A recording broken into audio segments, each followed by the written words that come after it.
Hai, apa kabar? Assalamualaikum warahmatullahi wabarakatuh. Bersama saya Nila Febrianti dari Prodi PG PAUD Universitas Pancasakti Bekasi. Kali ini kita akan membahas mengenai pendidikan secara global. Mari kita bahas bersama. Pengertian pendidikan. Pendidikan adalah usaha sadar dan terencana untuk mewujudkan suasana belajar dan proses pembelajaran agar peserta didik secara aktif mengembangkan potensi dirinya untuk memiliki kekuatan spiritual keagamaan, pengendalian diri, kepribadian, kecerdasan, akhlak mulia, serta keterampilan yang diperlukan dirinya dan masyarakat. Pendidikan meliputi pengajaran keahlian khusus dan juga sesuatu yang tidak dapat dilihat tetapi lebih mendalam, yaitu pemberian pengetahuan, pertimbangan, dan kebijaksanaan. Salah satu dasar utama pendidikan adalah untuk mengajar kebudayaan melewati generasi.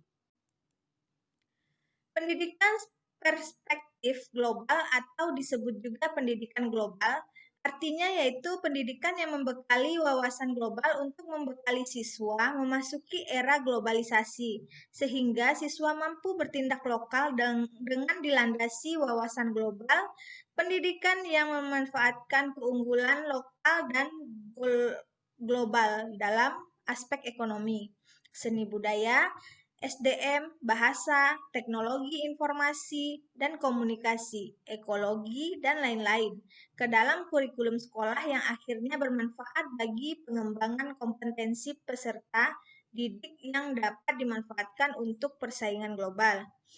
Pendidikan global dirasa perlu disebabkan kemajuan komunikasi dan transportasi yang dirasakan dunia semakin sempit.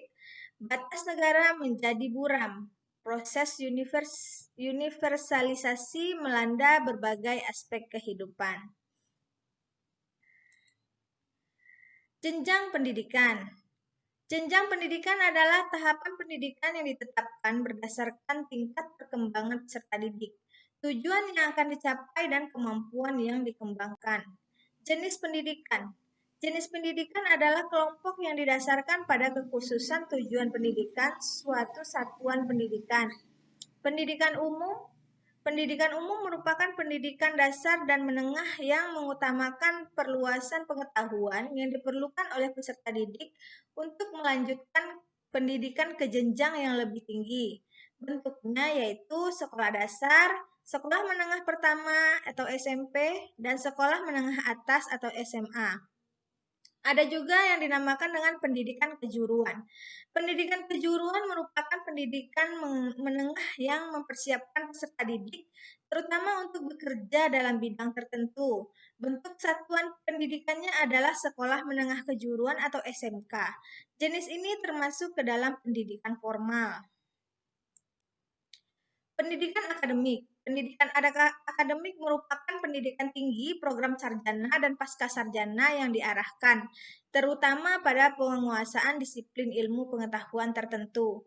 Pendidikan profesi, pendidikan profesi merupakan pendidikan tinggi setelah program sarjana yang mempersiapkan peserta didik untuk memasuki suatu profesi atau menjadi seorang profesional. Pendidikan vokasi.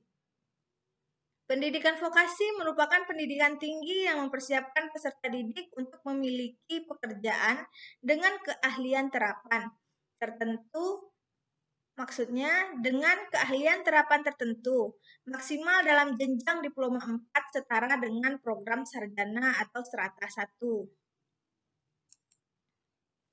Lanjut pada pendidikan keagamaan.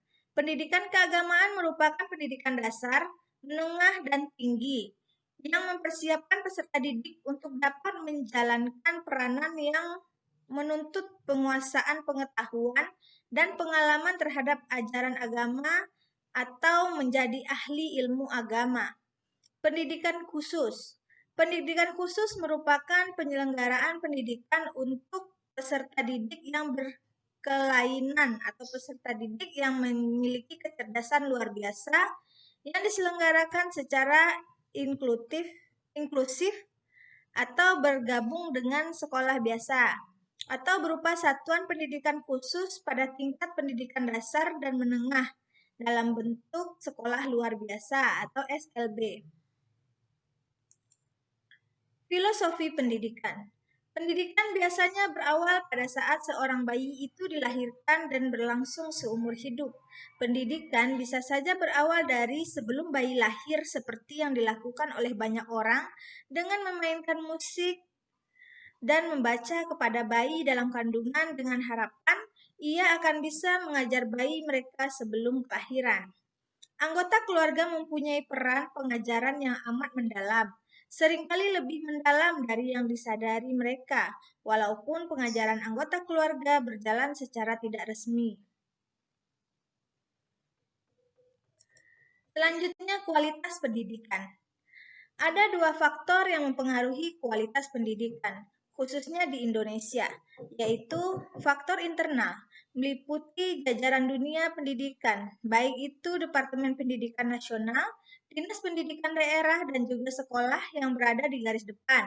Dalam hal ini, intervensi dari pihak-pihak yang terkait sangatlah dibutuhkan agar pendidikan senantiasa selalu terjaga dengan baik.